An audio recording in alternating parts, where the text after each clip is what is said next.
विदारक घटना. या पादुकास्थानाच्या मागे एक गूढ विदारक हृदयाला चटका लावणारी घटना दडलेली आहे. श्री बाळकृष्ण महाराज इथे येऊन समाजाचे गुरु बनले. समाजही त्यांचा भक्त बनला. महाराज ध्यानधारणा करीत, तसंच वारकरी संप्रदायाच्या भजनातही तन्मयतेने भाग घेत. त्यामुळे गावोगावचे वारकरीही त्यांच्या सान्निध्यात येऊ लागले. सगळीकडे एक पवित्र वातावरण निर्माण झालं. त्यांनी वारकऱ्यांची एक दिंडीही बनवली होती आणि ती घेऊन ते दरवर्षी पंढरपूरला जात असत. सांनपाड्याची ही दिंडी या भागात प्रसिद्ध होती आणि जवळजवळ 50-60 लोक तिच्यामध्ये असायचे.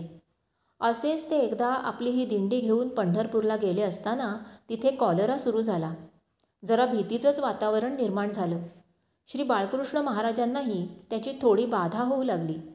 तेव्हा योगमार्गाने समाधी लावून तो दोष काढून टाकावा असा विचार करून त्यांनी आपल्या सर्व शिष्यांना जवळ बोलावून म्हटलं, माझ्या शरीरात थोडासा दोष उत्पन्न झाला आहे. तो काढून टाकण्याकरता मी समाधी लावून बसणार आहे. बराच वेळ लागेल, पण तुम्ही घाबरू नका. सर्व दोष जळून गेल्यावर मी समाधी उतरवून पुन्हा शुद्धीवर येईन. तोपर्यंत तुम्ही देवाचं नाव घेत भजन करीत बसा. असं म्हणून त्यांनी समाधी लावली आणि ब्रह्मरंध्रात प्राण चढवून निश्चलपणे बसून राहिले. शिष्यांनी त्यांच्या सांगण्याप्रमाणे बराच वेळ वाट पाहिली, पण मुदत जसजशी वाढू लागली तसतशी त्यांना भीती वाटू लागली. गुरुजींच्या सामर्थ्याविषयी जरी त्यांना खात्री होती, तरी बराच काळ असं निश्चेष्ट राहणं त्यांनी कधी पाहिलं नव्हतं. त्यामुळे त्यांना निराळीच शंका वाटू लागली आणि दिवस निघून गेला तरी जेव्हा महाराज उठले नाहीत, तेव्हा त्यांची खात्रीच झाली की महाराज आपल्याला सोडून गेले. त्यांच्यावर तो एक आघातच होता. परगावी घोर प्रसंग गुदरला, पण करणार काय? गुरुजींचा देहही इतक्या दुरून गावी आणणं शक्य नव्हतं. शेवटी सर्वांनी मिळून निश्चय केला की गुरुजींच्या देहाला इथेच अग्नी द्यायचा. त्याप्रमाणे सर्व तयारी करून त्यांनी खिन्न मनाने महाराजांचा देह चितेवर ठेवला आणि त्याला धडधडत्या अंतःकरणाने अग्नी दिला. पण अकल्पित घडलं.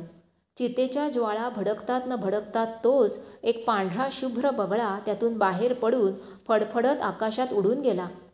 सर्वांची हृदयं थरारून उठली. शरीरांना कंप सुटला. काय झालं? केवढं पाप घडलं हे, असं त्यांना होऊन गेलं. पण आता इलाज नव्हता. अग्निज्वाळांनी आपलं काम पूर्ण केलं. थोड्याच वेळात तो पवित्र देह पंचतत्वात विलीन होऊन गेला. त्याचवेळी पुण्यात सदाशिवराव म्हणून महाराजांचे भाऊ होते. त्यांना दृष्टांत झाला. अरे, पंढरपूरला मी कॉलऱ्याचा दोष हटवण्याकरता समाधी लावून बसलो असता माझ्या शिष्यांनी अज्ञानाने मी मेलो असं समजून मला अग्नी दिला. आता मी शरीराने अस्तित्वात नसून जगात फक्त चैतन्य ज्योतीने उरलो आहे. ती मंडळी दुःखी झालेली आहेत. आपण दोषी अपराधी आहोत अशी घोर जाणीव त्यांच्या हृदयात चलत आहे. तरी ते माझ्या अस्थी आणि भस्म घेऊन गावी जाण्याकरता गाडीने येतील. तेव्हा त्यांची स्टेशनवर जाऊन भेट घे. त्यांची समजूत घाल. त्यांना उतरवून घरी घेऊन जा आणि 1-2 दिवस ठेवून त्यांचं सांत्वन कर. त्यांना म्हणावं, दुःख करू नका, मी तुमच्यातच आहे. गावी जाऊन माझ्या स्थानी माझ्या पादुका मूर्ती स्थापन करा. तिथे मी चैतन्य ज्योतीच्या रूपाने सदैव वास करीन. त्या दृष्टांताप्रमाणे श्री सदाशिवराव त्या मंडळींना भेटायला ठीक गाडी येण्याच्या वेळेला स्टेशनवर हजर झाले. पंढरपुरात या मंडळींनी आपल्या गुरुची तात्कालिक उत्तरक्रिया वगैरे उरकून त्यांच्या अस्थी आणि भस्म घेऊन ते गाडीने गावी सांनपाड्याला यायला निघाले. गाडी पुणे स्टेशनात थांबताच सदाशिवरावांनी पुढे येऊन या मंडळींकडे पाहून आंतरिक ज्ञान झाल्याप्रमाणे सहजपणे विचारलं, तुम्ही सांनपाडेकर मंडळी का? या मंडळींना आश्चर्य वाटलं. या परक्या ठिकाणी पूर्वी कधी पाहिलं देखील नसताना आपल्याला अचूक ओळखणारी ही व्यक्ती कोण, म्हणून ते त्यांच्याकडे पाहू लागले. तेव्हा सदाशिवरावांनी दृष्टांताची सर्व हकीकत सांगून त्यांचं सांत्वन केलं. यात तुमचा काही दोष नाही. अजाणतेपणी सर्व घडलंय. हे असं होणारच होतं. तुम्ही मुळीच वाईट वाटून घेऊ नका. सर्व चांगलं होईल, असं सांगून ते त्यांना गाडीतून उतरवून आपल्या घरी घेऊन गेले आणि तिथे 1-2 दिवस ठेवून त्यांच्या मनातली खंत त्यांनी पार घालवली. सांनपाडेकर मंडळींनाही थोडा दिलासा मिळाला आपल्या गुरूंच्या बंधूंचं दर्शन झाल्याबद्दल त्यांना आनंदही वाटला.